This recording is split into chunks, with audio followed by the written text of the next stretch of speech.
Recording is on.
Listo, muchachos.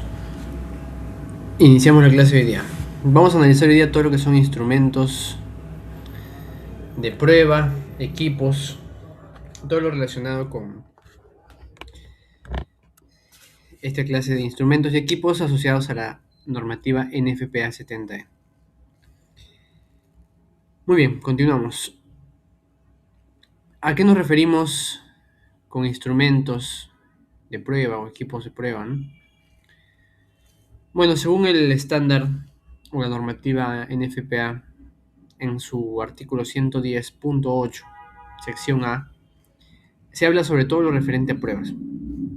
En esta parte de la normativa se nos menciona de que las pruebas eléctricas tienen que ser realizadas por un personal calificado y autorizado para ejecutar la tarea, tanto solucionar los problemas como temas de medición de voltaje. ¿Qué más? Tiene que tener ciertas características. En el párrafo 110.8 de la NFPA se menciona que las características de los equipos de prueba tienen que estar clasificados para los equipos, circuitos donde se utilizan, tienen que estar aprobados para realizar ese trabajo y además tienen que estar usados de acuerdo con instrucciones propias del fabricante. Lo que nos da a entender o quiere decir que en todo lo relacionado con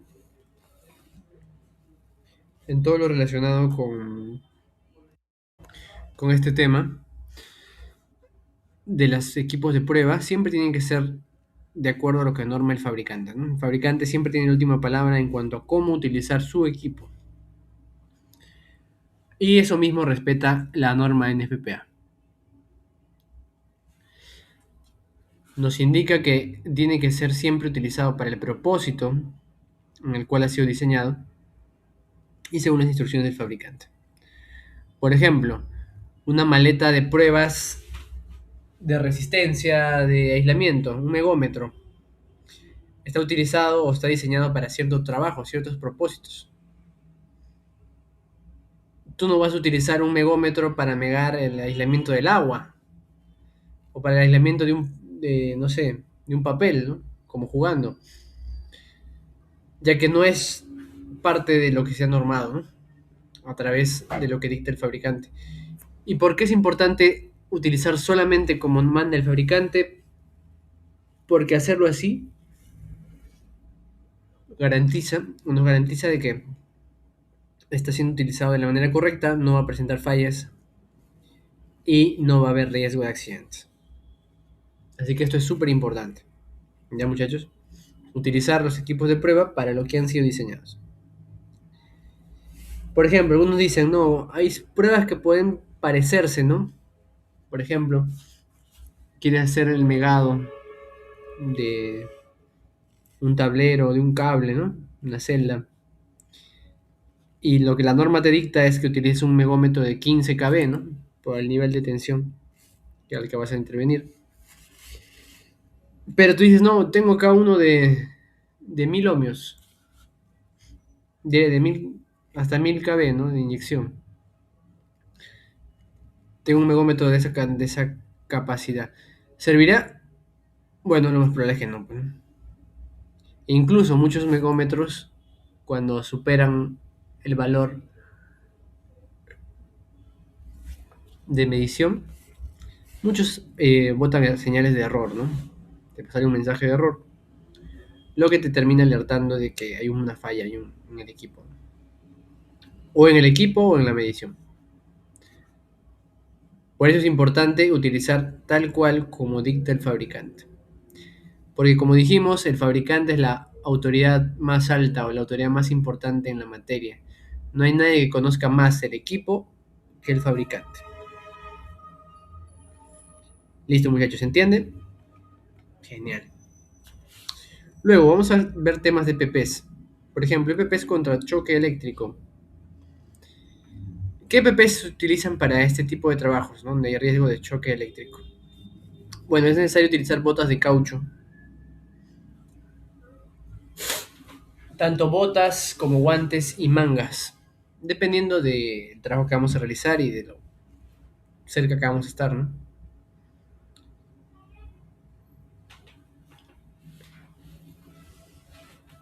Algunos dicen, ingeniero, yo tengo un zapato dieléctrico de cuero. ¿Sirve? Sí sirve, pero la protección que tiene es limitada. ¿Por qué? Porque un zapato hasta donde te cubre.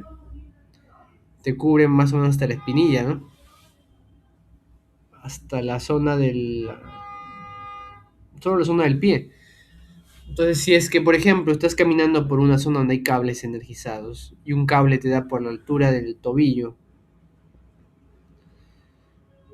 esa zona no está protegida por la bota, ¿no? Por el zapato dieléctrico. Y si es que lo está, ¿qué tanto te puede proteger un pedazo de cuero? Porque ustedes saben que la parte del armazón de estos zapatos muchas veces es cuero. ¿Y el aislamiento dónde está? ¿El cuero es el aislamiento? No, muchachos. El aislamiento en los zapatos de seguridad está en la suela.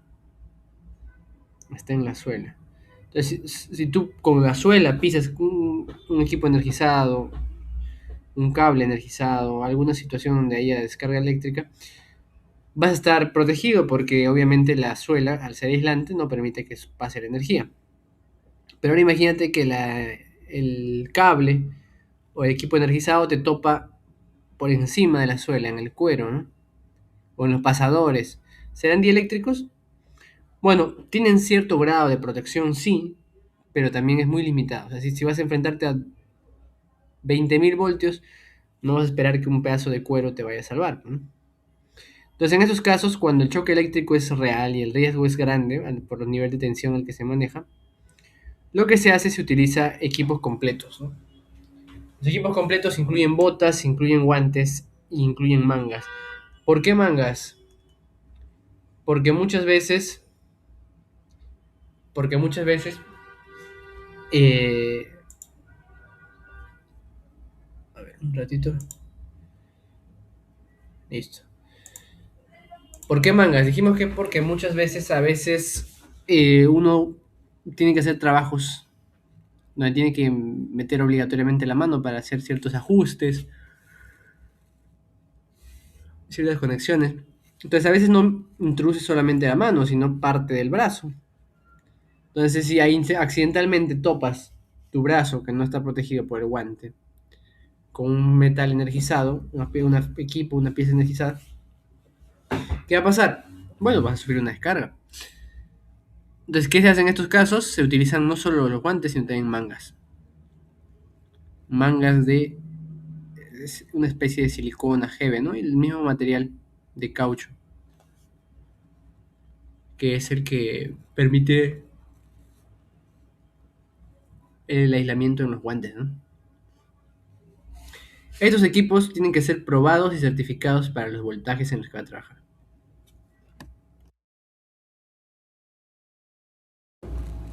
¿Por qué probados y certificados? Porque es la única manera de corroborar que las mediciones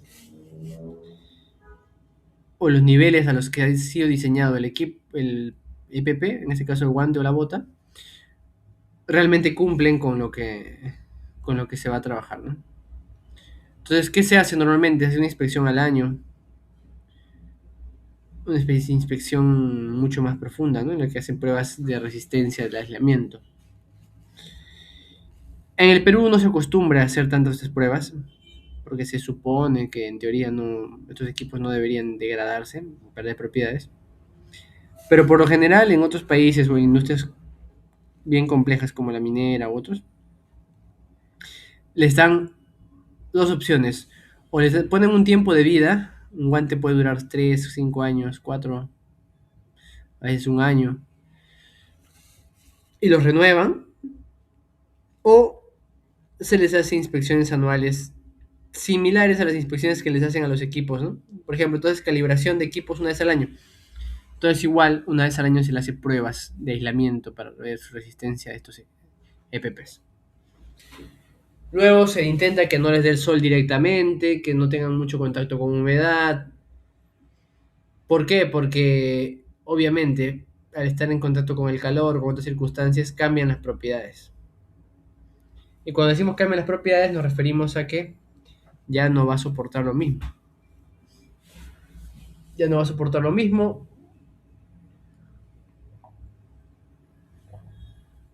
Así que es importante inspeccionar tanto antes del uso como una vez al año. Cuando decimos antes del uso, ¿por qué es importante inspeccionar antes del uso? Porque a veces cuando vamos a intervenir en los equipos y nos ponemos los guantes, nos ponemos sin mirar. ¿Y qué ocurre cuando nos ponemos sin mirar o sin revisar? Bueno, ocurre que muchas veces el equipo está dañado. El EPP está dañado. ¿Y pasa? Sí, pasa. Algunos preguntarán, ingeniero, pero ¿cómo no te vas a dar cuenta? Bueno, ocurre. A veces te pones el guante por la premura, por el apuro que tienes para hacer el trabajo, y no te das cuenta que en el dedo meñique está partido. El guante, el caucho en esa zona está con una cortadura, ¿no? Como si estuviese rajado. Algunos dicen, bueno, eso es un pequeño rasguño, una pequeña rotura, no afecta en nada y siguen trabajando. Pero ¿qué pasa si indirectamente te haces topar un pedazo de tu piel que sobresale por esa abertura, por ese hueco, con un equipo energizado? Bueno, que el guante no va a servir de nada y por las puras, porque igual te va a pasar una descarga eléctrica. Entonces la inspección es en dos ocasiones, antes de usar y una vez al año. La de una vez al año es más profunda, como les digo. A veces son inspecciones detalladas, se les hace tratamientos o pruebas, ¿no? Para ver el aislamiento, para ver el aislamiento, y es así. Como les digo, las principales pruebas son las que hacemos una vez al año, que es la prueba en la que vemos más o menos el estado del aislamiento a través de pruebas de resistencia al aislamiento, donde se inyecta corriente a los guantes, a las botas, para ver cuánto realmente protegen. Pero como les digo, esa es una prueba que se hace una vez al año. O debería hacerse una vez al año, porque en la mayoría de empresas no se hace tan regularmente, ¿no? Luego, la otra prueba es la que se hace antes del uso. Como les mencioné, antes de ponerse un guante, tienes que darle una revisada. Porque puede pasar que en una esquina esté partido el guante, tenga una rajadura, esté cortado, esté de repente en mal estado, ¿no? Y algunos dirán, pero ingeniero, yo utilizo mis propios EPPs, yo los guardo, los cuido, todo, ¿no? Igual tengo que revisar, igual tienes que revisar. Por ejemplo, una vez pasó un compañero al que estaba haciendo unos trabajos. Su tema de él era, su fuerte eran las subestaciones, salas eléctricas. Entonces él empezó a intervenir varios equipos, ¿no? Estaba haciendo pruebas en una sala, luego guardaba sus herramientas y iba a otra sala, ¿no? Salas eléctricas, subestaciones eléctricas. Entonces llevaba todas sus cosas en su maleta, ¿no? Entonces en la misma maleta ponía sus guantes de caucho, ¿no? Guantes eléctricos. Y en una de esas intervenciones, una de esas pruebas que estaba haciendo a subestaciones, no se había percatado y había puesto el guante justo encima de un cúter. Ustedes saben que un cúter es una cuchilla. Entonces metió todas las cosas a su maleta y accidentalmente la cuchilla llega a caer encima del guante y produce una cortadura a la zona de la palma, ¿no? Porque obviamente esas cuchillas son bien filosas. No era una cortadura tan grande, ¿no? Pero igual por precaución se terminó desechando, o tiene que terminar desechando el guante, como se hizo esa vez, ¿no? Pero ahora imagínate que no hubiese revisado y hubiese hecho el trabajo energizado. Y por A o B, esa parte descubierta, esa rajadura, esa abertura en el guante hubiese tocado algún equipo energizado. Bueno, las consecuencias hubiesen sido otras. Por eso es importante utilizar todo tipo de prevención. Y en este caso, para el choque eléctrico, los equipos o los EPPs principales están los guantes, botas y mangas. Mangas dijimos que es para la zona del antebrazo, codo.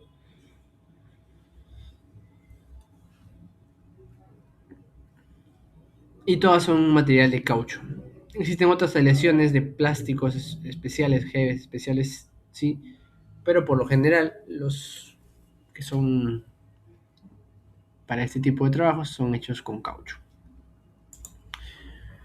Luego, ¿qué otros equipos necesitas tener?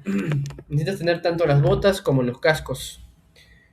Cascos que deben ofrecer una cierta protección dieléctrica. En el caso de cascos, tienen que ser cascos con clase E. ¿Qué quiere decir clase E? Bueno, la clase E es la que soporta hasta 20 kilovoltios o 20 kV, ¿no? Lo que sería como 20.000 voltios.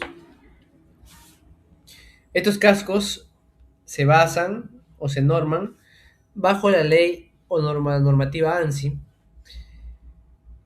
con el código Z89.1/2003 que dicta o norma todo lo que tiene que ver con cascos clase E, estándares, calidades, materiales, ¿no?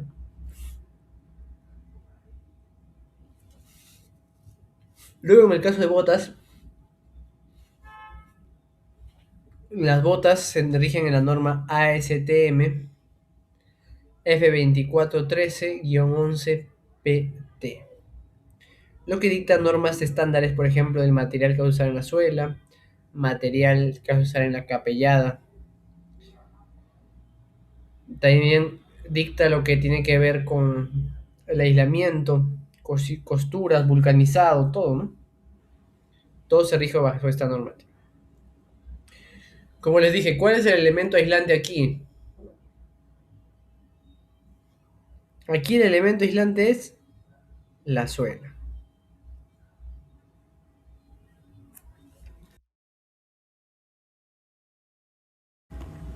Así que es el principal elemento aislante. Ustedes saben que las suelas, al ser de caucho o al ser de algún material parecido, tienen propiedades muy similares a un guante dieléctrico, ¿no? Que también es de caucho.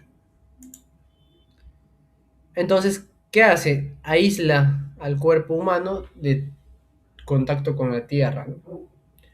Lo que genera que no haya un cierre del circuito y no pase la energía o la corriente eléctrica por ti. O en otras palabras, no te electrocutes.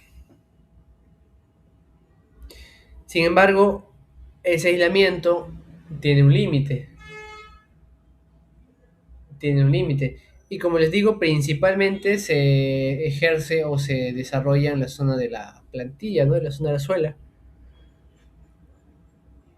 Entonces, imagínate que el cable o el equipo energizado te topa a través de la zona de la pantorrilla o arriba del zapato, ¿no? Puedes sufrir ligeras descargas. No te vas a electrocutar del todo porque no hace tierra, pero imagínate que tú estás topando una pared, estás cerca o sentado en un sillón, ¿no? Entonces el cuerpo va a buscar la manera de descargar a tierra y por las puras va a estar con un zapato dieléctrico porque no te va a proteger, ya que no estás utilizando bien su protección.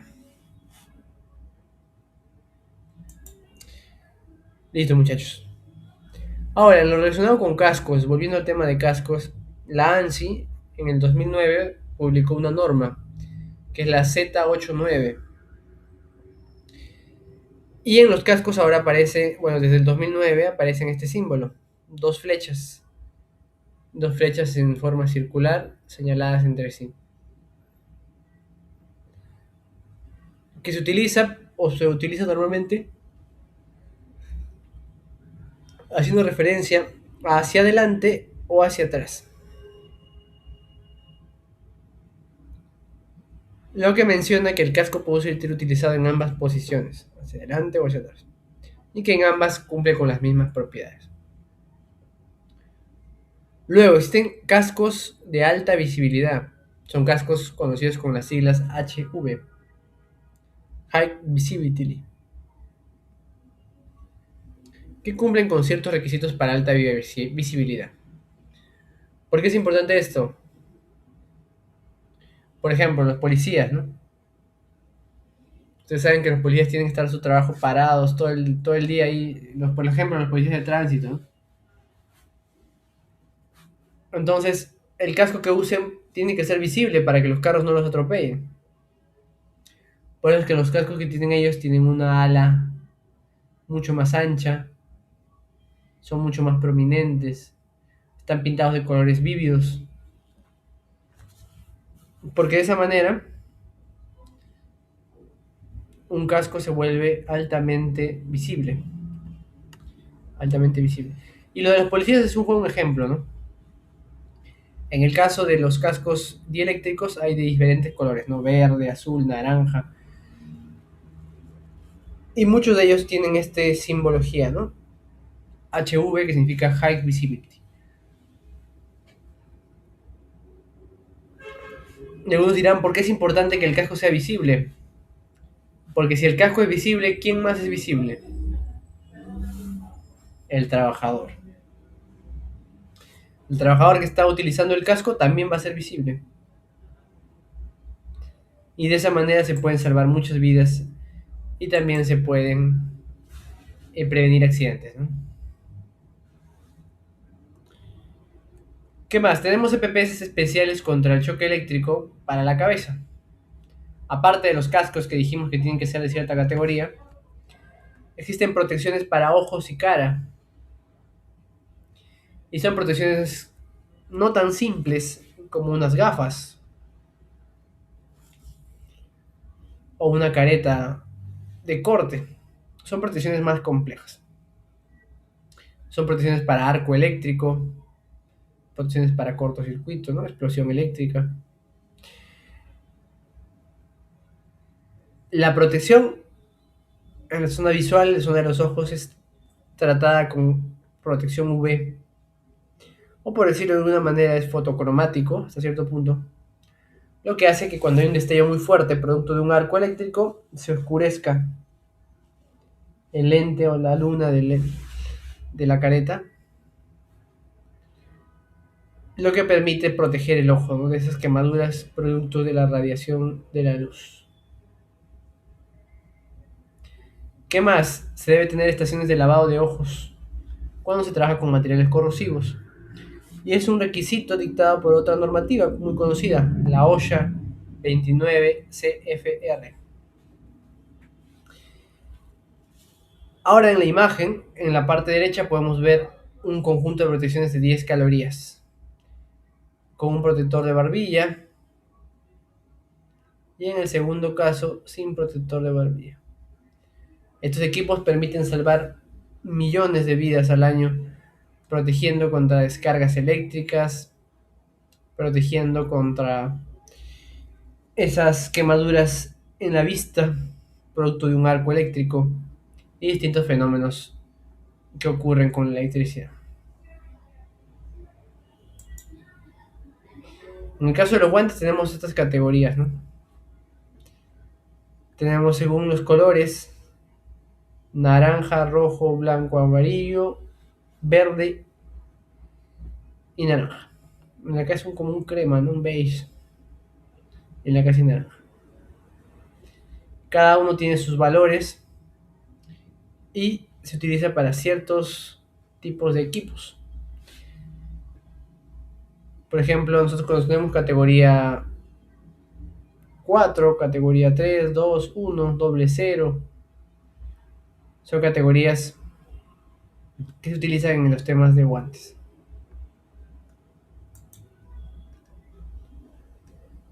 Aparte de la protección que tiene, térmica, contiene una protección mecánica. ¿Qué quiere decir guantes con protección mecánica? Son guantes aislados por los mismos materiales, ¿no? Son guantes que puedes utilizar sin utilizar el sobreguante. ¿Qué quiere decir sobreguante? Son estos, ¿no?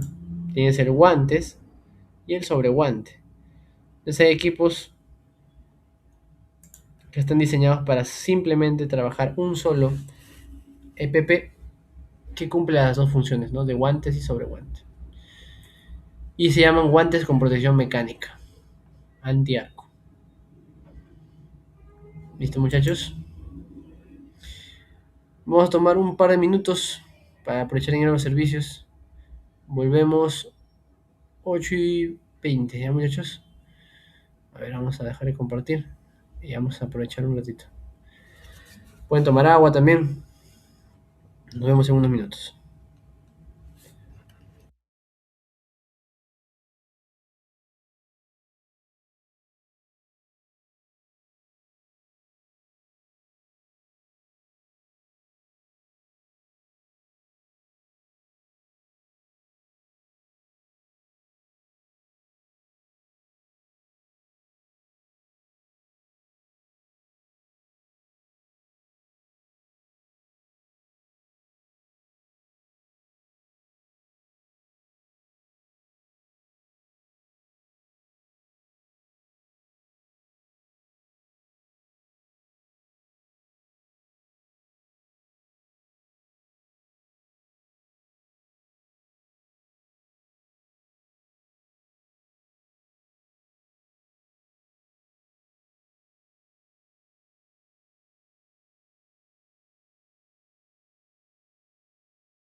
Continuamos entonces con la clase. Dijimos que en los casos de guantes con protección mecánica tienen que estar reforzados con sobreguante de cuero. ¿Por qué? Porque la protección dieléctrica no tiene nada que ver con protección mecánica. El cuero ha quedado demostrado que es mucho más resistente a cortes, mucho más resistente a roturas, arañones, cortes profundos que el caucho. Entonces, ¿qué hacen? Utilizan el guante de caucho adentro y el de cuero encima, como sobreguante. ¿Y por qué lo hacen? Como dijimos, por protección mecánica. Protección mecánica. Además, se utilizan polímeros de diferentes complejidades, resistencias, para trabajos químicos y dieléctricos. Notamos entonces que no es solamente que sea caucho, ¿no? Muchas veces se utilizan polímeros especiales, combinaciones de plásticos, aleaciones, resinas, cauchos, que lo que hacen es hacer un recubrimiento que sea resistente mecánicamente, químicamente y primordialmente que sean resistentes dieléctricamente. Además tiene que favorecer el agarre, porque ahora imagínate que el guante no tenga una forma definida, que sea como una bolsa de plástico, ¿no?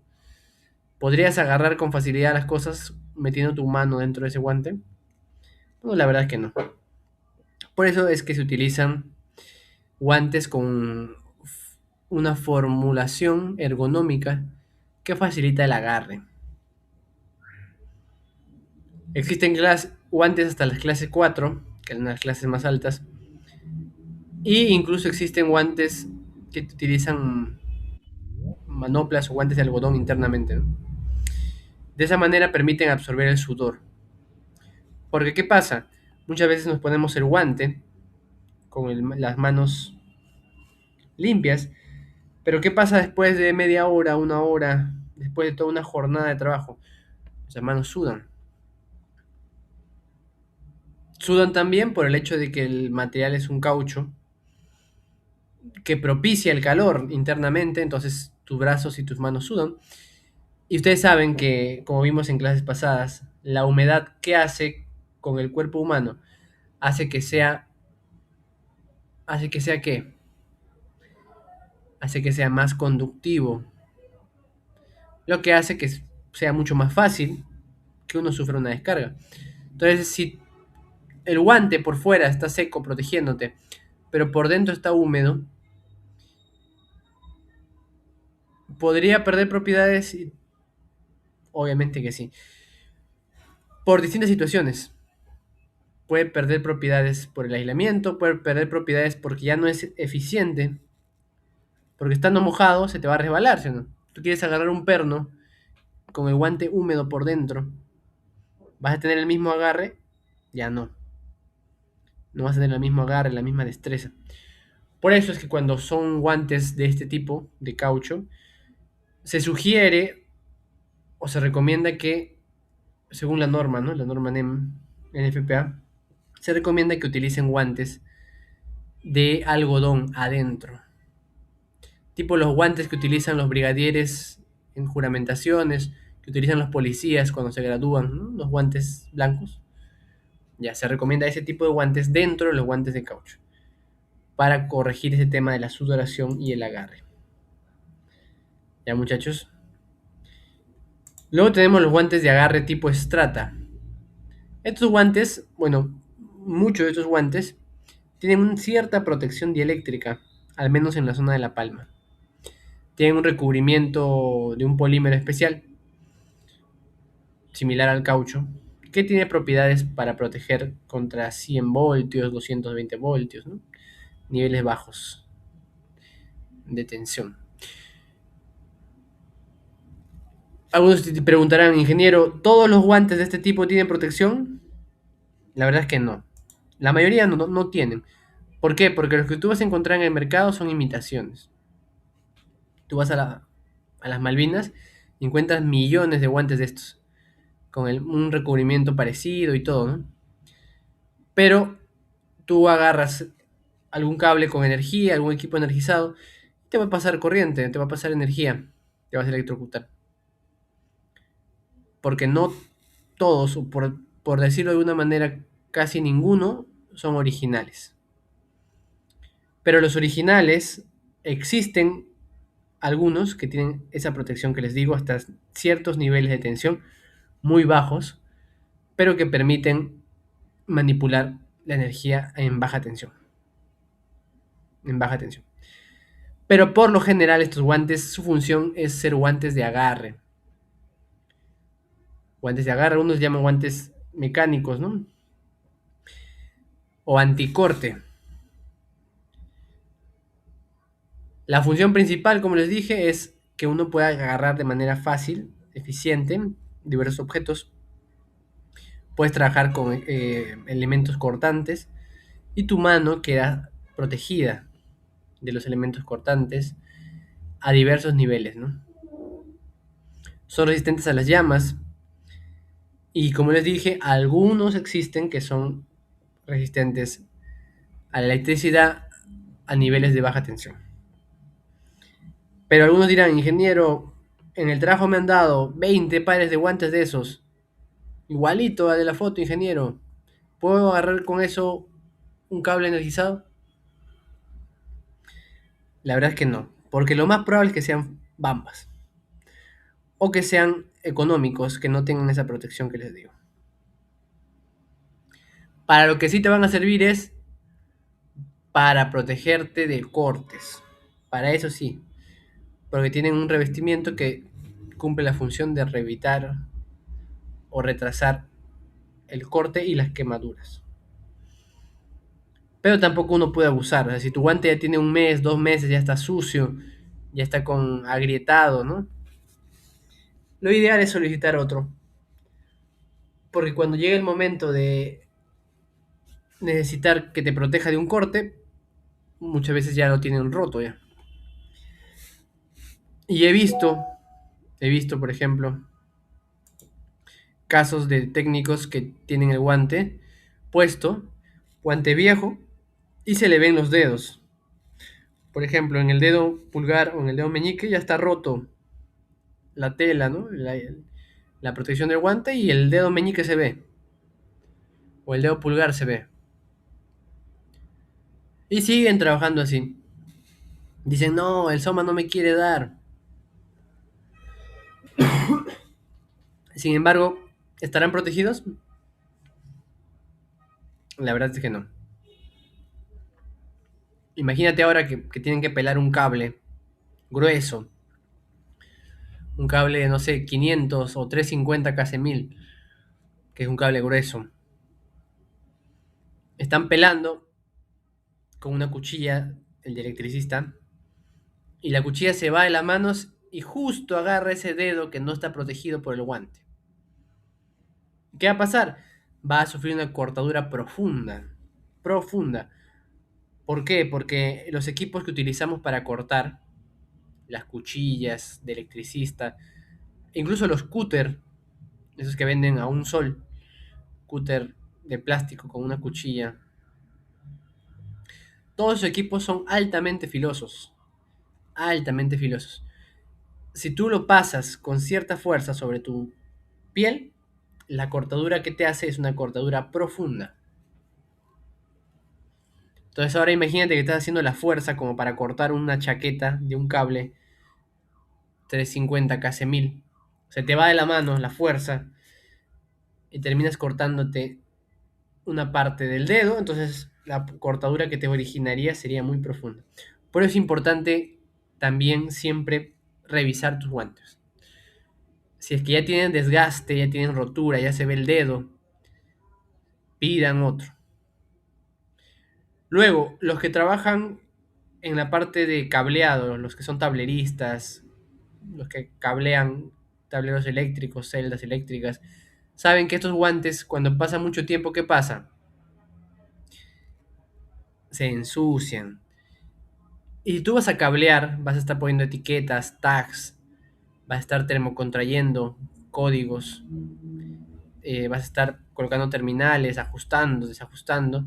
va a estar manipulando equipos, que muchos de ellos son blancos, son grises. Y con los guantes sucios vas a manchar todo. Y el trabajo que vas a hacer va a ser un trabajo de muy mala calidad o se va a ver visiblemente sucio. Entonces, por ese lado tampoco conviene ahorrarse, será pues lo que te cuesta un guante y hacer un trabajo pésimo. Lo ideal es cuando veas el guante roto o el guante sucio y sabes que tienes que hacer un trabajo importante, pide otro. En el caso de los calzados de seguridad, cumple con una normativa que es la ASTM F1117-03, que se estipuló el 2008. La protección para pies en alto voltaje no es solamente zapato, ¿no? Sino ya tiene que ver con botas. ¿Por qué? Porque la bota te protege hasta la altura de la pantorrilla, ¿no? La altura de la pantorrilla, la parte baja de la pierna. En cambio, un zapato de trabajo te cubre solo hasta la parte del tobillo, dejando descubierto gran parte del cuerpo, ¿no? De la pierna. Entonces, en el caso de trabajos con alto voltaje, siempre es obligatorio botas, no zapatos. Ojo, alto voltaje. ¿Cuándo nos referimos a alto voltaje? A partir de 50 kV. 50.000 voltios ya es alto voltaje, de ahí para arriba. En el caso de las normativas, aló, ¿escucha? Sí, ¿no? Continuamos. Muy bien. En el caso de estos zapatos te garantizan que han sido probados a 20 kV. ¿Qué significa esto? Que han sido probados incluso en superficies mojadas. La prueba que se le hace, bueno, lo que hace el fabricante es sumerge toda la bota en un tanque con agua y inyecta 20.000 voltios. 20.000 voltios de tensión. Inyecta 20.000 voltios de tensión a las botas estando plenamente sumergidas, completamente sumergidas. Lo que hace, lo que hace que se pruebe de esa manera el aislamiento. Al inyectarse 20.000 voltios, se comprueba la protección, el aislamiento eléctrico que tenga la bota. Existen certificaciones, clase 2, el caucho tiene que ser un caucho tipo vulcanizado, la protección del arco tiene que ser hasta para 40 calorías por centímetro cuadrado. O sea, la bota tiene que soportar hasta 40 calorías en caso de una explosión, de un arco eléctrico o de un incendio, ¿no? Ustedes saben que esta protección es especial para esos equipos, ¿no? Todo lo que tiene que ver con trabajos en alto voltaje, en medio voltaje también, ¿no? En media tensión también se utilizan estos equipos. Dijimos, para recapitular, Profesor, disculpe, ¿por qué en la de baja tensión no se usa botas o ya no es obligatorio usar botas? ¿Con el zapato dieléctrico solamente basta? ¿O de baja tensión? sí, en el caso de baja tensión sí.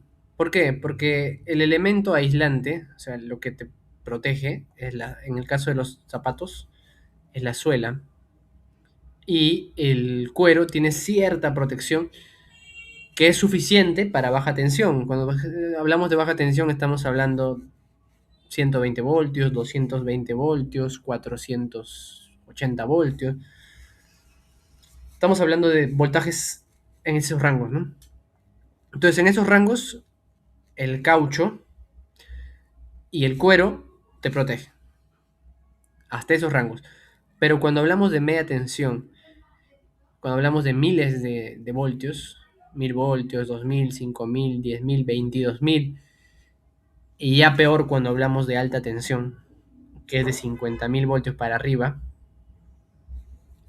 ya el cuero no te protege. Entonces el cuero no te protege, las suelas tienen que ser especiales, ya no basta con que sea un caucho nada más, ya no basta con que sea plástico o algún tipo de polímero, sino tienen que ser especiales, certificados y vulcanizados. ¿Qué se refiere con vulcanizados? Con vulcanizados se refiere a que sea... ¿Qué se refiere con vulcanizados? Con vulcanizado se refiere a que tiene que ser una sola pieza. Cuando escuchan la palabra vulcanizado significa que la parte de la bota superficial, superior, la parte superior de la bota, tiene que estar vulcanizada o unida a través de un proceso de vulcanización, que es como un proceso como el que se hace en las llantas, con la parte de la suela. Entonces lo que hace es que se convierte en una sola pieza.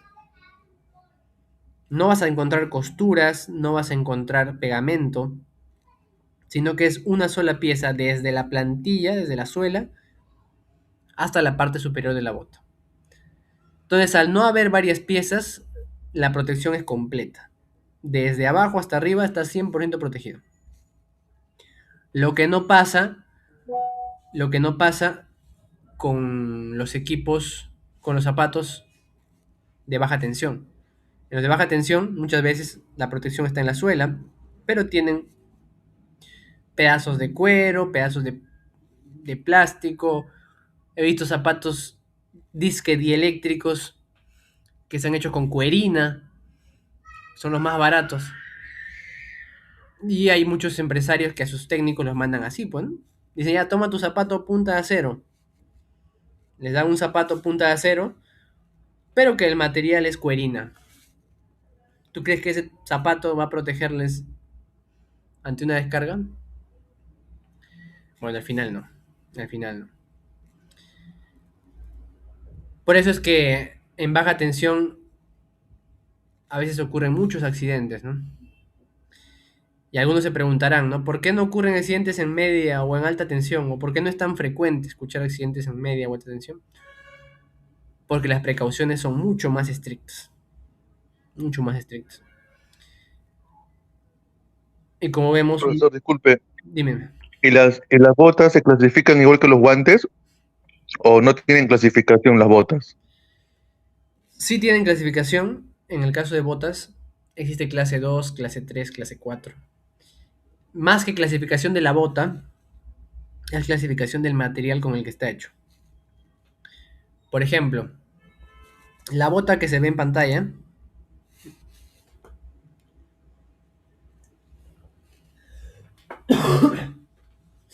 disculpen, la bota amarilla que se ve en pantalla es una bota clase 2.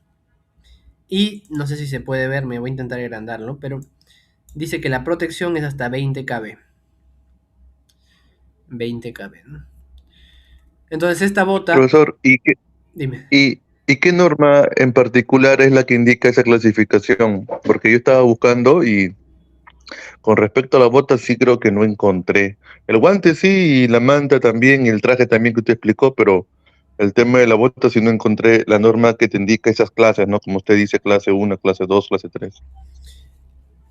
Sí, correcto. No es que sea tan común, no es que sea tan común que se diferencie en el caso de botas, porque también son equipos bien caros, son equipos bien caros. Y por ejemplo en Lima, yo que he trabajado algunas veces viendo proyectos de media tensión, no es común ver a los técnicos con estas botas. Como les digo, la norma te obliga, la norma te pide que utilices estos equipos. La NFPA es clara. Pero ¿qué pasa? En la práctica no es tan utilizado por lo que es muy caro, ¿no? Un par de botas de este tipo debe costar por lo menos entre 2.000, 3.000, 4.000. Y no estamos hablando de soles, ¿no? Estamos hablando muchas veces de dólares. Entonces, unas botas de $2.000 es bastante caro para dar a todos los técnicos, ¿no? Sin embargo, la normativa te exige eso y existen tablas que nos dan los fabricantes Existen tablas normadas para los niveles de tensión. Son similares a las tablas de los guantes. Por ejemplo, clase 2 en guantes, por acá está la tabla. Vamos a buscar la tabla un ratito. Creo que lo vimos más arriba. A ver.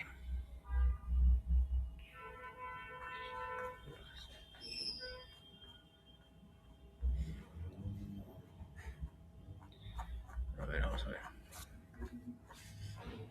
Si no, lo buscamos en internet, así es que no lo tienen acá en la diapositiva.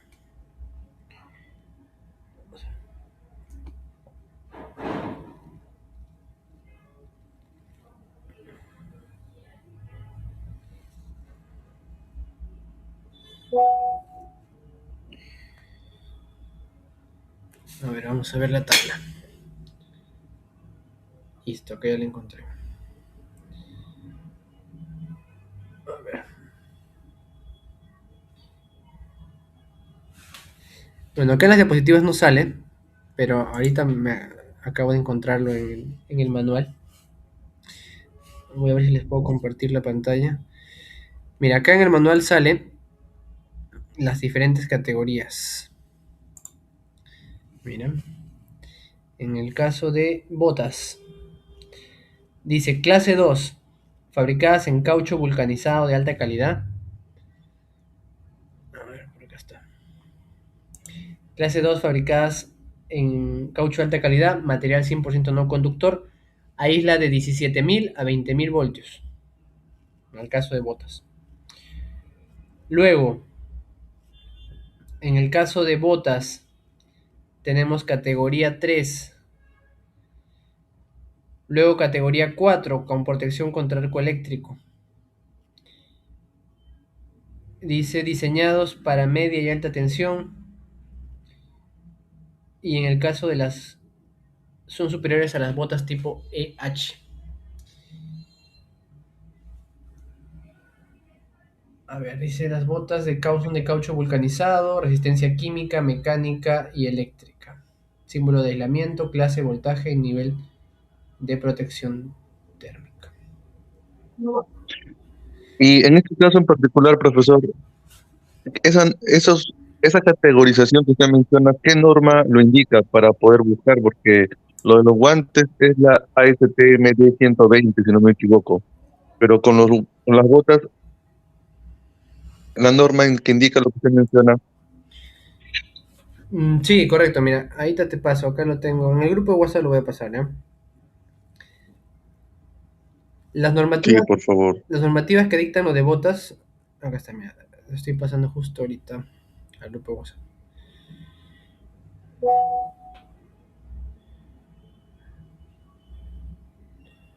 En el caso de botas.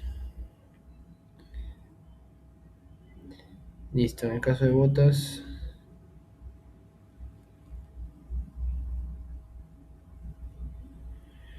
Listo. En el caso de botas, la normativa es la ASTM F1117, luego la ASTM F2675, la IS 6903, que ambos norman todo lo que tiene que ver con botas y todo lo que tiene que ver con aislamiento, ¿no? En estos casos, como les dije, existen principalmente dos tipos de botas, las que son simples, que más que botas son zapatos dieléctricos, categoría EH, que como mencionó el compañero, solo son para baja tensión. ¿Hasta cuánto soportan? Bueno, solo llegan hasta 600 voltios. 600 voltios de protección. ¿Ya? Eso sería la categoría 1, ¿no? Se podría conocer como categoría 1, pero se les conoce como zapatos o botas dieléctricas tipo EH. Estoy con un poco de tos, disculparán. Entonces los de acá son categoría EH. Categoría EH. Lo que regula esta categoría es esta norma, la ASTM F2413-11, Y como les dije, estas botas soportan hasta 600 voltios, lo que es suficiente para muchos trabajos de baja tensión. ¿Ya? Cuando requerimos trabajos de media y alta tensión se utiliza la clase 2. En clase 2 está probado hasta 20.000 voltios. O sea, se realiza pruebas a 20.000 voltios.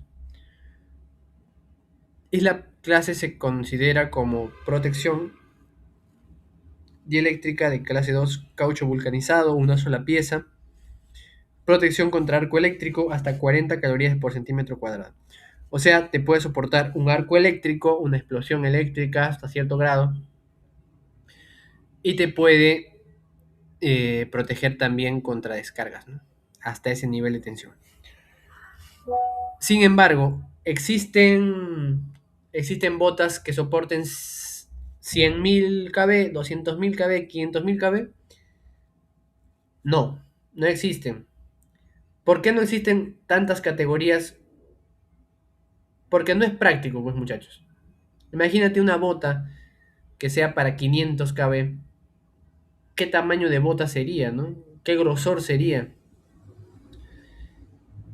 ¿Qué grosor sería? ¿Sería práctico utilizar? La verdad es que no. La verdad es que no sería práctico.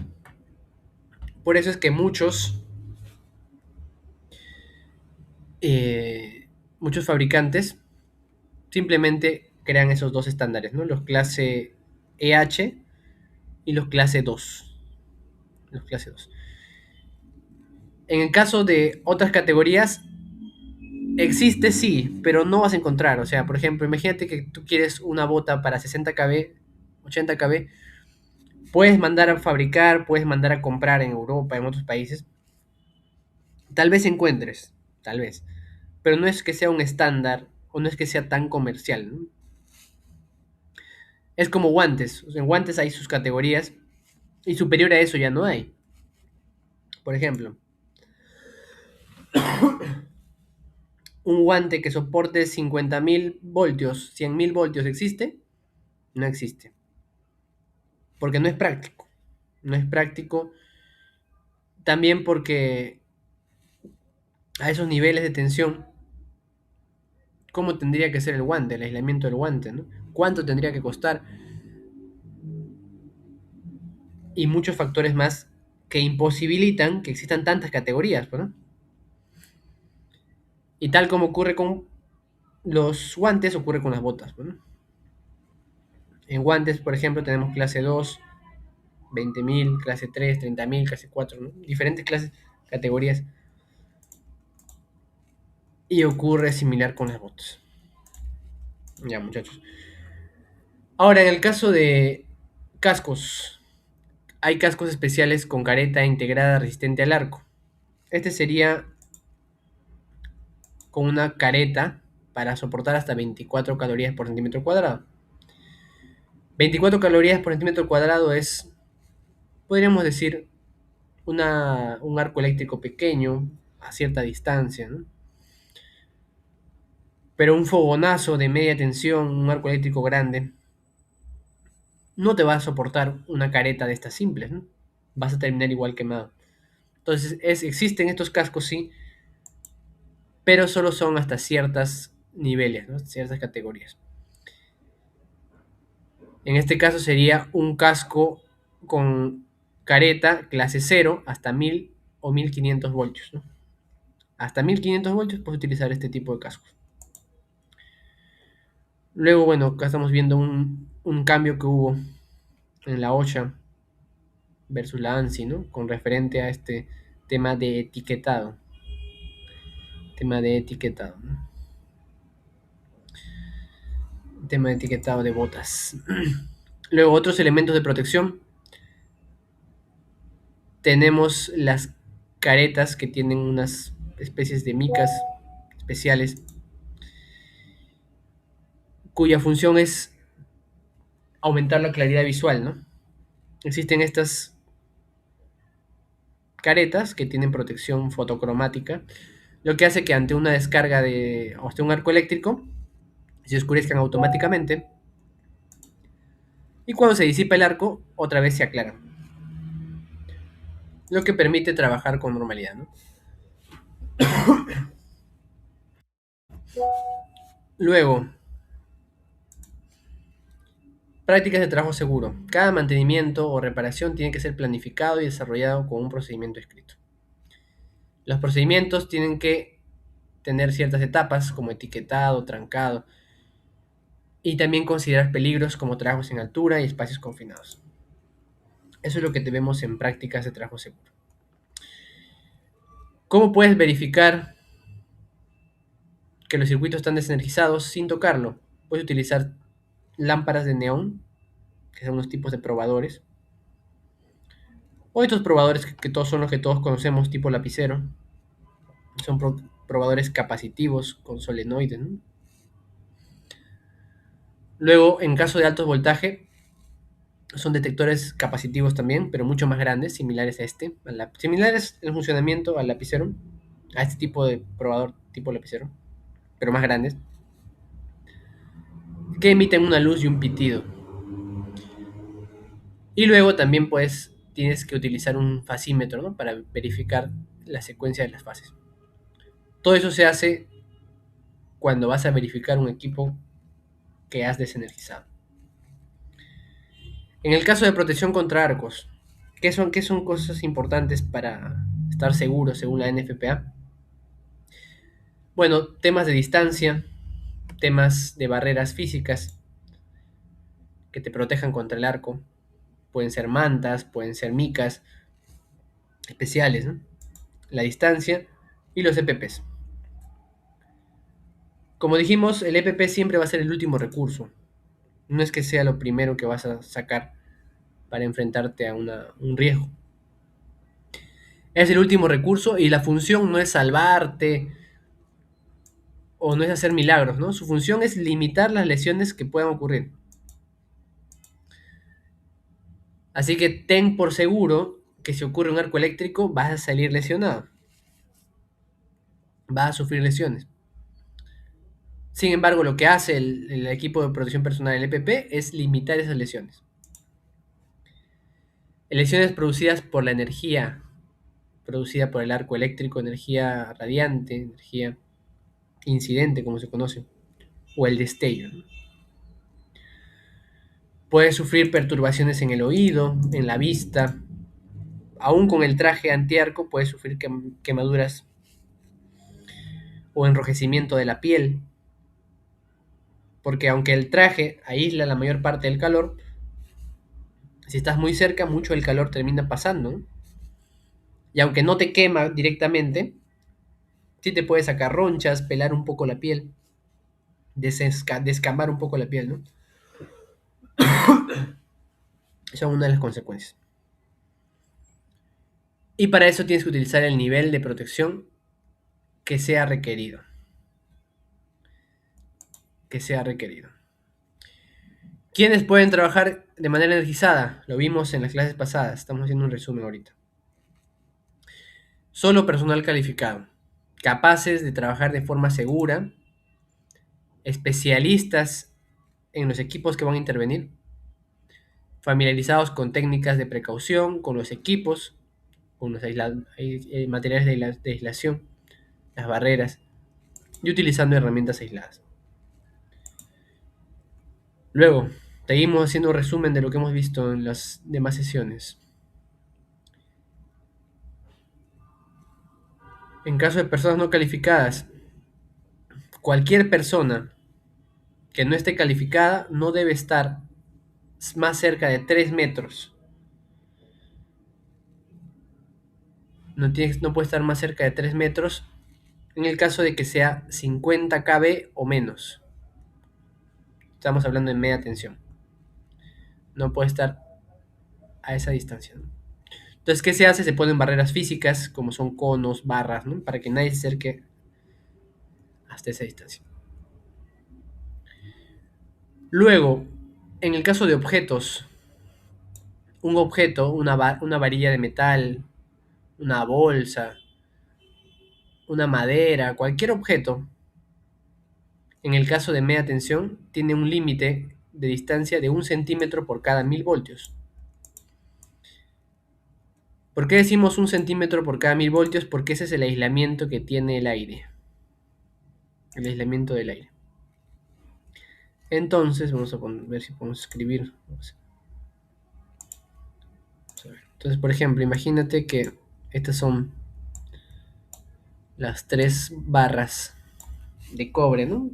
Estamos hablando de 3 barras de 22.000 voltios. 22.000 voltios.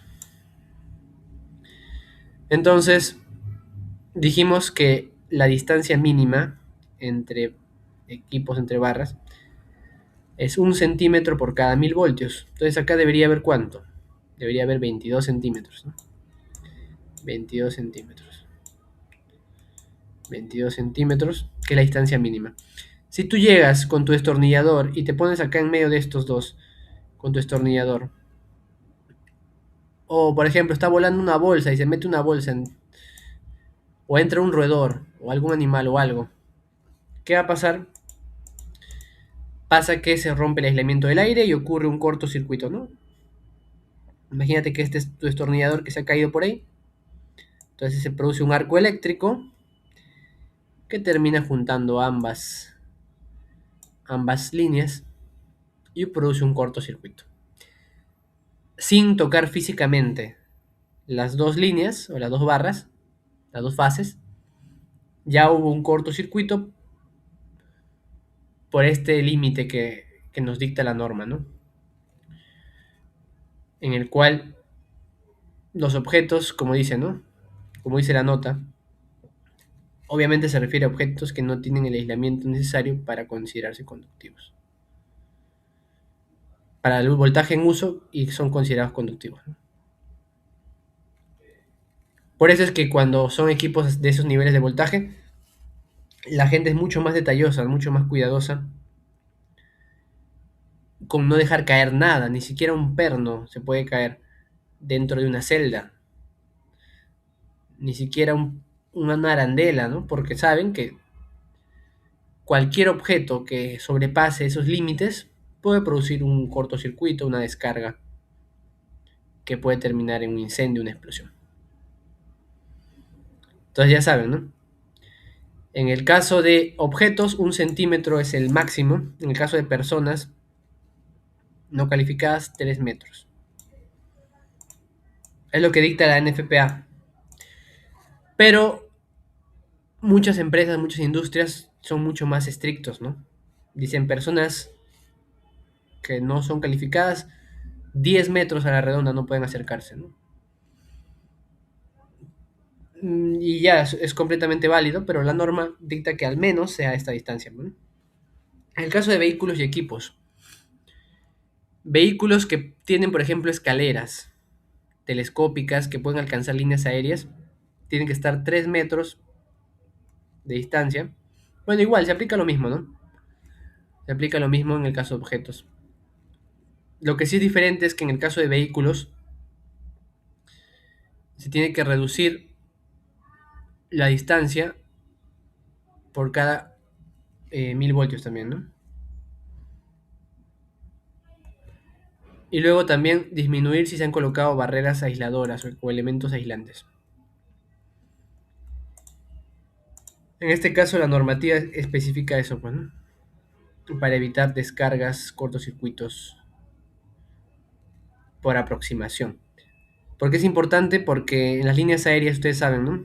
Los cables en líneas aéreas de transmisión, distribución, están desnudos, son cables sin aislamiento. Entonces, si tú te acercas con una grúa o con una camioneta que tienes una escalera ahí paradita, la has amarrado en una escalera telescópica y te pasas cerca, ¿qué puede pasar? Puedes terminar produciendo un cortocircuito sin siquiera tocar la línea, simplemente rompiendo la distancia de seguridad. Luego, en temas de iluminación, la NFPA dicta que los empleados no deben trabajar en zonas poco iluminadas, ni acercarse a ciegas a estas zonas, ¿no?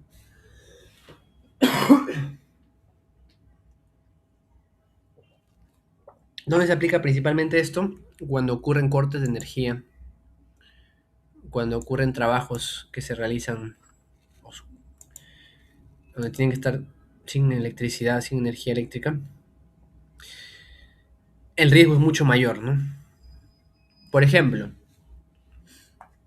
me tocó estar en una parada de planta con un equipo que estaba haciendo un mantenimiento a unas celdas de media tensión. Y la parada de planta, el corte de la energía para la parada de planta se había hecho en una subestación que estaba alimentando, estaba a cientos de kilómetros. La coordinación se hacía vía telefónica, ¿no? El corte.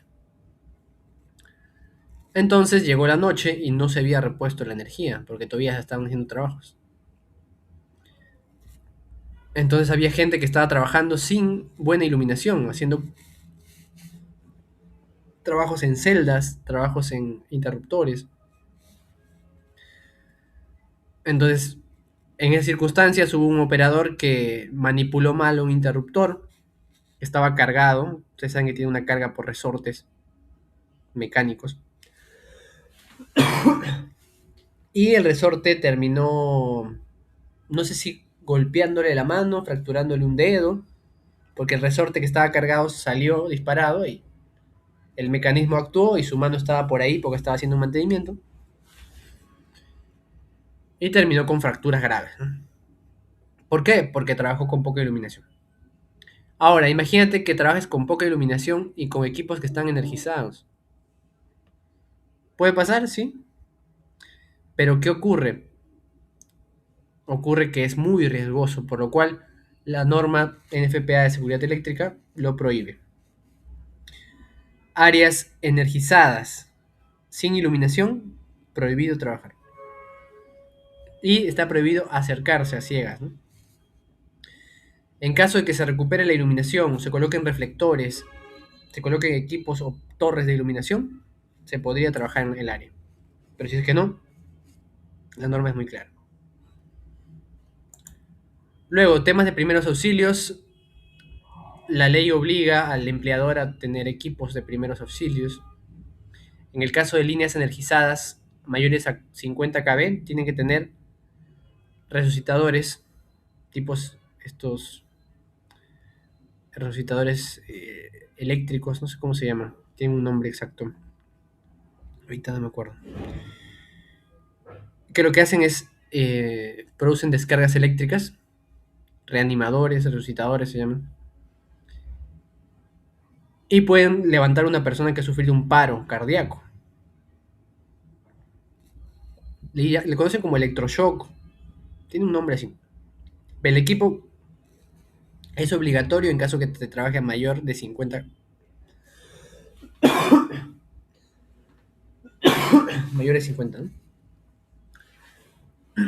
Pero principalmente se utiliza en media tensión o alta tensión porque ahí sí, ¿no? Una descarga a esos niveles de tensión puede producir paros cardíacos que únicamente se van a poder dar primeros auxilios con un equipo de estos. Para lo cual tiene que estar la gente entrenada.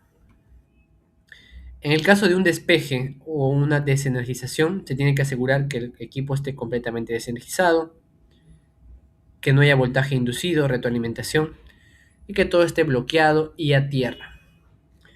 También la norma NFPA, haciendo un resumen, indica que finalizado el trabajo tiene que removerse todos los aterramientos, herramientas y equipos. Luego el empleador tiene la obligación de establecer un programa de control de energía, entrenar a los empleados, hacer inspecciones de los equipos de PPs y en el caso del empleador tiene que establecer un sistema de tarjetas. Sistema de tarjetas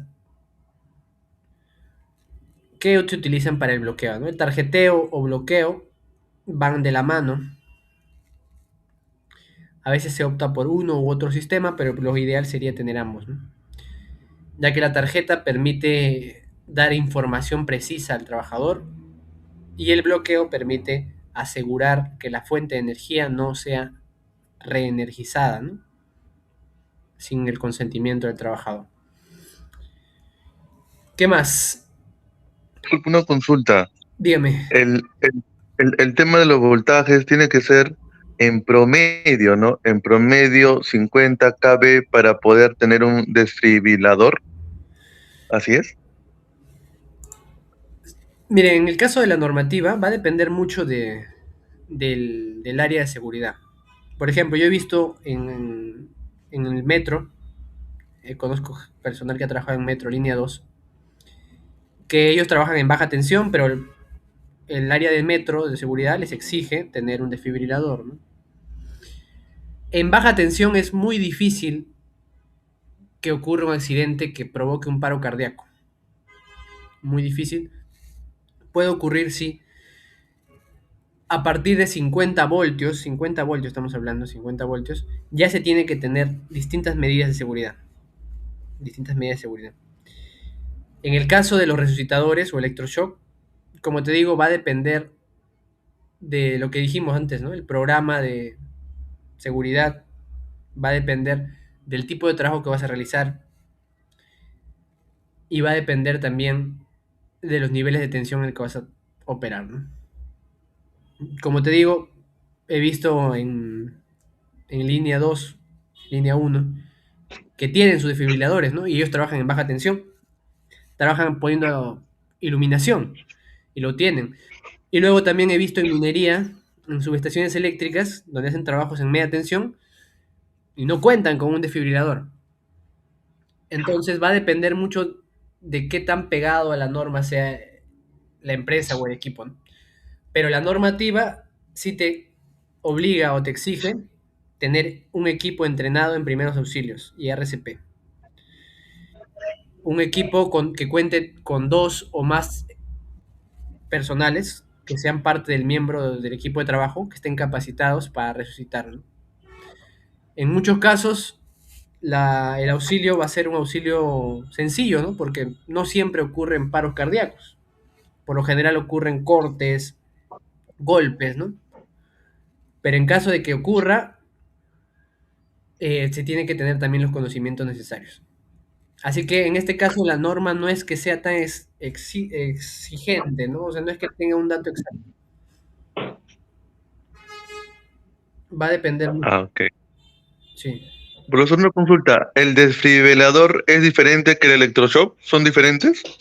O No, sea, que es lo mismo. es el mismo, solo que tiene diferentes normas, ¿no? Le conocen como Ah, desfibrilador, ya. electroshock, resucitador. Ah, ok, sí, sí, sí. Gracias.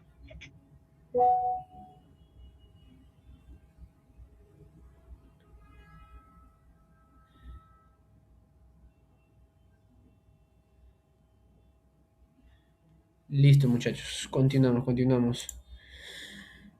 A ver, ¿dónde nos habíamos quedado? Por acá. Luego, volviendo a hacer un resumen de lo que hemos visto,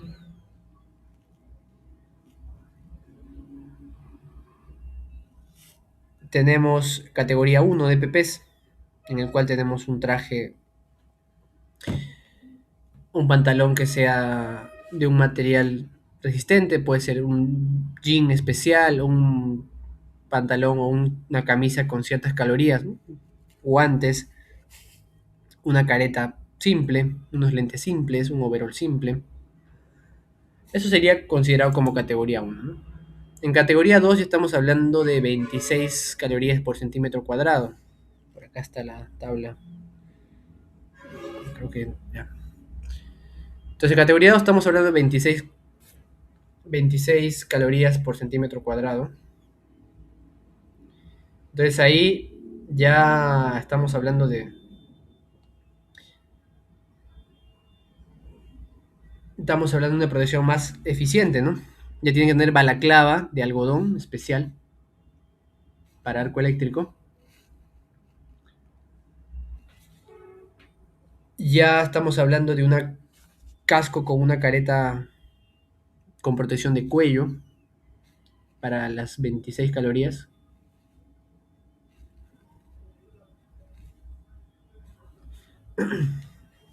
Y en el caso de categoría 3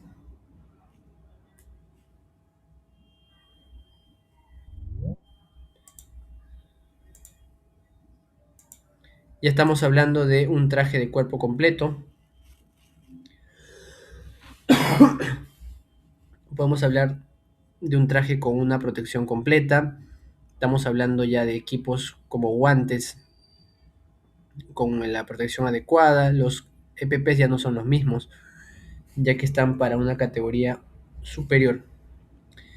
Y la última categoría es la categoría 4, que es la categoría más alta. En la categoría 4 estamos protegidos ante 40 calorías por centímetro cuadrado. 40 calorías por centímetro cuadrado.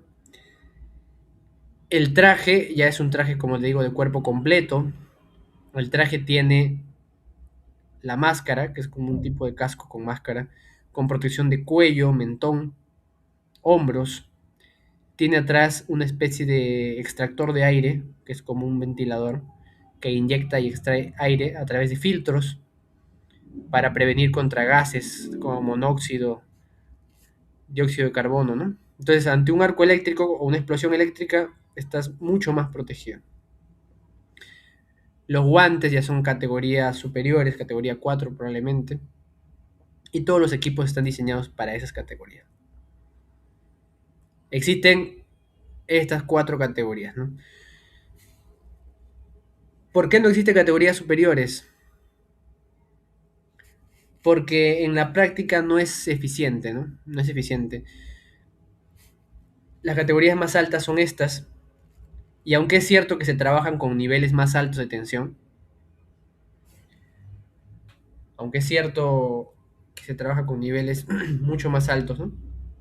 La protección más alta que existe es esta categoría. Es la protección más alta que existe.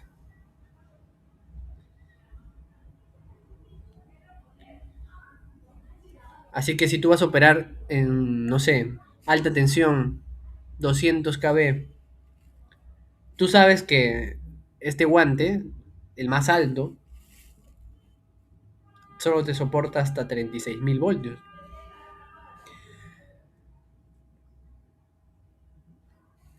Entonces, aunque vas a trabajar con niveles mayores de tensión, la protección máxima que existe es esta. Lo que se utilizan ya son otras medidas. Por ejemplo, nunca vas a encontrar un trabajo de 500 kV o 220 kV que se realice energizado, ¿no? O sea, nunca vas a ver un operario ahí haciendo el trabajo, ¿no? En 500 kV. Todos esos trabajos se realizan completamente desenergizado o de manera remota. Se utilizan equipos a distancia, especie de controladores, especie de robots a distancia, ¿no? Si es que es obligado que se haga el trabajo energizado. Si es que no, se desenergiza por completo y se interviene. Así es como se ataca a esos equipos que son mucho más altos, ¿no? Mucho más altos, en lo cual ya no existe una protección específica. Y como dijimos y repetimos a lo largo de todo el curso, los EPP son la última barrera de protección. ¿Cuáles son las primeras?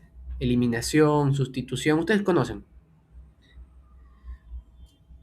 El objetivo es mantener nuestra seguridad, nuestra integridad, tener cero accidentes. Entonces la última barrera es esta. Pero antes están todas las otras demás barreras. Por eso es que se prioriza muchas veces las demás medidas de control, ya que hacen que el trabajo sea mucho más seguro. Pero en caso de que en algún momento tengan que realizar un trabajo energizado o interactuar con equipos con riesgo de arco eléctrico, riesgo de explosión, ya saben las medidas que tienen que tomar, pues, ¿no? Y así damos por concluido este curso. Nos ha tomado 2 semanas, lo hemos visto desde los principios básicos hasta conceptos más avanzados relacionados con la NFPA. La NFPA es una norma que cada vez se actualiza, cada vez cambia. Así como avanza la energía eléctrica, así también avanzan los métodos de seguridad, ¿no? Hoy en día el tope en seguridad es lo que se ve en pantalla, ¿no? De acá a 20 años, 30 años, no sabemos qué nos vamos a enfrentar. y no sabemos cómo, pero siempre se va a intentar buscar la manera más segura de hacerlo. La manera más segura de hacerlo, ¿no? Por eso es que siempre el tema de la seguridad tiene que ir primero, ¿no? Y es un lema muy conocido en entornos como en minería, ¿no? Dicen la seguridad ante todo, ¿no? Primero mi vida, luego el trabajo. O tienen frases como si hay una situación de riesgo, levanto la mano, ¿no? O las reglas de oro del electricista. Y distintos eslogans o frases que lo que hacen es recordarnos esto, ¿no? Que la seguridad es algo súper importante. No es algo que se toma a la ligera y es algo que a la larga salva nuestras vidas, ¿no?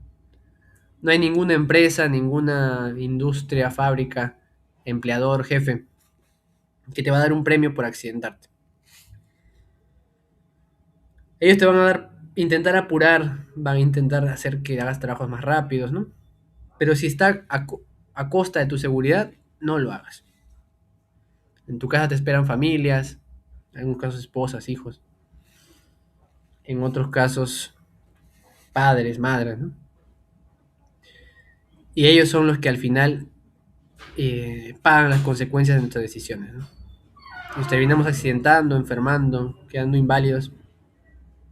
¿Tú crees que tu jefe o tu supervisor va a estar ahí? No. En el mejor de los casos, te darán una plata, te indemnizarán, en el mejor de los casos. En el peor, te van a echar la culpa. En el peor de los casos, van a decir, yo le dije, yo le di su charla, yo le di sus EPPs. Él se accidentó, su culpa. Entonces no recibes ni un sol, terminas sin trabajo y accidentado, y en algunos casos inválido o perdiendo la vida. Entonces, ¿vale la pena? No vale la pena. El tema de la seguridad es un tema súper importante, muchachos, y me ha dado gusto, ha sido un verdadero privilegio compartirlo con ustedes. Este es el segundo grupo que hemos estado llevando, ya hemos llevado un grupo las semanas anteriores, con algunos temas también del NFPA. Y las clases ya han sido grabadas, todas las clases están grabadas, se están editando algunos temas, ya se han subido algunas al Drive. Cuando se termine de subir todo, que espero que sea este fin de semana, o si no, va a más tardar el lunes en la mañana, pero espero que mañana ya esté todo listo. Se les va a dar los accesos para que puedan descargar los videos, volver a repasarlos, ¿no? Y también a lo largo de la semana que viene se van a ir generando sus certificados a través de Energy Academy y la NFPA, ¿no? Se va a estar generando certificados y se les va a estar enviando a sus números de WhatsApp. ¿Ya, muchachos? Entonces, sin más, cualquier novedad, cualquier aviso sobre el tema de las clases grabadas, los enlaces y todo eso, se les va a pasar al número de WhatsApp, al grupo de WhatsApp. Así que ahí también pueden estar atentos. Listo, muchachos, ha sido un gusto. Entonces, conmigo será hasta la próxima. Nos vemos, muchachos. Muchas gracias.